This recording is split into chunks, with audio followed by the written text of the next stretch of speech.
Hello दोस्तों, स्वागत है मेरे यूट्यूब चैनल में, जिसमें आज मैं आपको स्टॉक मार्केट के बारे में बताना चाहता हूँ। कोई इंडिविजुअल पर्सन है, मैं ही हूँ। तो मैं सोचता हूँ स्टॉक मार्केट है क्या चीज़, इसमें ये अच्छी है या बुरी है, गुड है और बैड है, या रिस्की है बहुत ज़्यादा, या गैमलिंग की तरह हम इसको यूज़ करते हैं कई बार। जैसे कुकर ही है, कुकर में अगर खाना बनाने आता है तो ठीक है, ओके। अगर नहीं आता बनाने तो रिस्क है। जिस तरह गाड़ी भी है, गाड़ी चलाने आती है तो ठीक है, नहीं आता ऐसे रोड पे चल रहा तो रिस्क है। तो देखेंगे हम किस तरह का रिस्क हम स्टॉक मार्केट में ले सकते हैं, इसको जानेंगे आज की डेट में। देखेंगे स्टॉक मार्केट किस तरह से कर सकते हैं। अब स्टॉक मार्केट का देखेंगे, जैसे कुछ भी है हम भी सोचते हैं कि स्टॉक मार्केट में किस तरह से पता करेंगे कि क्या करना चाहिए और क्या नहीं करना चाहिए। अब रिस्क भी लेना हो तो रिस्क भी दो टाइप का होता है, कैलकुलेटेड रिस्क, दूसरा होता है नॉन कैलकुलेटेड रिस्क। इसमें देखना पड़ेगा कि हम कैलकुलेटेड रिस्क जो है वो किस तरह से लें, किस तरह से हम कैलकुलेट कर सकते हैं। हाँ, अगर हम 30 साल की एज में या 25 साल की एज में तो हम ज़्यादा रिस्क लगते हैं, क्योंकि हमारी बचत कम होती है और हमारे ऊपर डिपेंडेंसी औरों की कम होती है। और अगर 50 है, 50 प्लस से हैं, तो हमारे कम रिस्क लेना चाहिए, जिससे हमें कम नुकसान हो। अब ये रिस्क ले सकते हैं हम एनालिटिक करके, जैसे न्यूज़पेपर वगैरह से, सारी चीज़ों से। अब स्टॉक मार्केट में जरूरी नहीं है कि ग्रोथ ही करेगा। ये कई बार कम भी हो जाता है, अमाउंट जो भी आपने लगाया होगा पैसा सारा कम भी हो जाता है। ये डिफरेंट है, इंडिविजुअल भी कर सकते हैं या फिर फंड की मदद से भी कर सकते हैं। एक बेसिकली कंपनीज फंड जुटाने की कोशिश करती है, लोन के रूप में भी कर सकती है या आईपीओ लाती है कंपनी, ठीक है, इनिशियल पब्लिक ऑफर। इसमें हम अब आईपीओ के थ्रू कंपनी हमें शेयर बेचती है। जैसे कोई कंपनी है, जैसे 3 करोड़ की कंपनी है, पर उसके टोटल शेयर आ सकते हैं 3 लाख पेश कर रही है, तो पर शेयर की वैल्यू होगी 100 रुपये। जैसे मैं इन्वेस्टर हूं तो मैंने ले लिए 3 शेयर, ठीक है, तो उसकी वैल्यू होगी 2000 रुपये। जैसे कंपनी का अमाउंट बढ़ेगा, जैसे कंपनी की वैल्यू 6 करोड़ होगी, तो इसका बेसिकली डबल हो जाएगा। जैसे कंपनी की वैल्यू डबल हुई तो मेरे पास जो भी अमाउंट है वो डबल हो जाएगा, 2 का बन जाएगा 4000 रुपये ईच। उसी तरह अगर कंपनी की वैल्यू कम रह जाती है तो हमारे पास पता है 33, एक शेयर की वैल्यू आ गई 33। उसी तरह मेरा जो भी पैसा होगा वो कम हो जाएगा। ये डिपेंड करता है कंपनी कहाँ जा रही है, ग्रोथ कैसे कर रही है, इसका पता लगाएंगे आप। जैसे रिसर्च करके, हर चीज़ को देख के, एक्सपर्ट की राय सुन के, डेली इनको कन्वर्ट करेंगे, जैसे भी अपना न्यूज़ है जो भी है उससे करेंगे, ठीक है।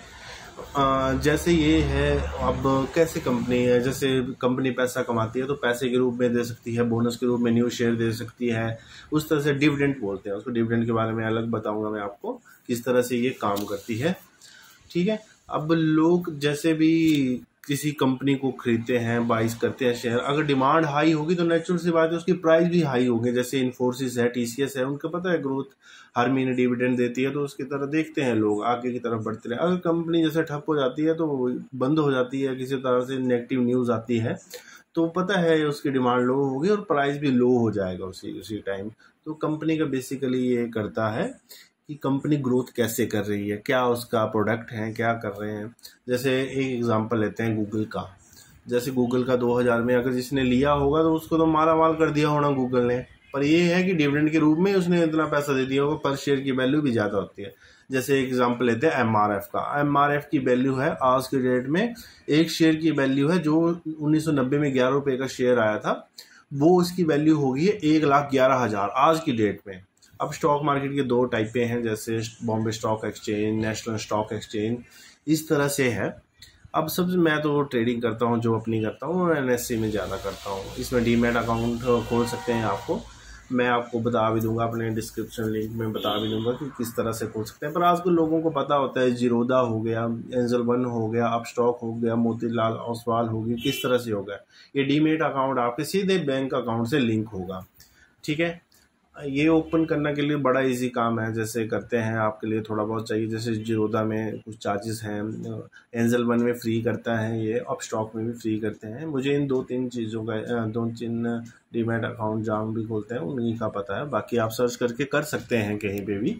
ये मैं बताना चाहूँगा। इन डीमैट अकाउंट में कुछ चार्जेस होते हैं, जैसे पर शेयर के क्या क्या चार्जेस हैं, क्या क्या नहीं है। अब स्टॉक मार्केट बोलते हैं कि रिस्क है वो। अब रिस्क तो लाइफ जीने में भी है, पर इसका मतलब ये नहीं है कि आप अपनी ज़िंदगी वैसे बेपरवाही से करो, ऐसे सड़क पे घूमते रहे, छलांग लगा दी, ऐसे 10वीं मंजिल से आपने सुपरमैन बन के कर दी कुछ। रिस्क होता है कैलकुलेटर। हाँ, इसको कम किया जा सकता है। कैसे किया जा सकता है? या तो एक्सपर्ट्स की राय लेके, ठीक है, एक्सपर्ट की राय लेके भी आप कम कर सकते हैं इसको। पर इसका मतलब ये नहीं कि आप ऐसे किया कि आराम से जो भी है कि उन्हीं की बात मानी और अपना कुछ नहीं किया, भाई हाँ जी पूरा का पूरा उन्हीं के पास दे दिया। तो इसके लिए अगर आपने इस तरह से करना हो तो आप फंड में, म्यूचुअल फंड में कर सकते हैं, तो स्टॉक मार्केट में आने की जरूरत नहीं है। हाँ, ये बोलते हैं हो सकता है इनको जो ये एक्सपर्ट हो कि कंपनी में इनको प्रमोट करवाया हो तो ये ठीक है, ये वही उसी कंपनी के गुणगान गाएंगे, उसी कंपनी के फेवर करेंगे कि हाँ जी आप इस कंपनी में इन्वेस्ट करो ताकि हम आपको और ज़्यादा प्रॉफिट दे सकें, ठीक है। ये टोटली हाँ इसको कर सकते हैं। जैसे मैं एक्सपर्ट्स के लिंक देखता रहता हूँ, यूट्यूब में भी हैं बहुत से, मैंने वहाँ से सीखा हुआ। मैं खुद भी एक ट्रेडिंग करता हूँ, पर ये नहीं कि मैं पूरा का पूरा उन्हीं पे डिपेंड हूँ। मैं अपने माइंड से करता हूँ, अपने सोच समझ से करता हूँ, किस तरह से करता हूँ। अब ठीक है, मैनेजमेंट किस तरह से होती है, प्रमोटर क्या होते हैं, DII क्या होते हैं, FI क्या होते हैं, इंश्योरेंस कंपनीज क्या होती है, म्यूचुअल फंड क्या होती है, इसी कंपनी का पार्ट है। पहले हमें उस कंपनी की पूरी बैकग्राउंड देखनी पड़ेगी कि चांसेस के ग्रोथ करने के चांसेस हैं कि नहीं है। ये ज़रूरी नहीं है टेक्निकल में या गेम्स में इन्हीं कंपनियों में ज़्यादा फ़ायदा होता है। इन्हीं कंपनियों में ज़्यादा फ़ायदा इतना नहीं बोल सकते क्योंकि एक गेम है, कोई ये नहीं है कि वो ही खेलता रहेगा, ठीक है। ये शॉर्ट टर्म इन्वेस्टमेंट बोल सकते हैं। जैसे हाँ एनर्जी आज की डेट में जो लॉन्ग टर्म इन्वेस्टमेंट है वो ज़्यादा प्रॉफिट लेता है और शॉर्ट टर्म कम करता है। पर हाँ अपने प्रॉफिट को ध्यान में रखते हुए आप कुछ शॉर्ट टर्म भी कर सकते हैं।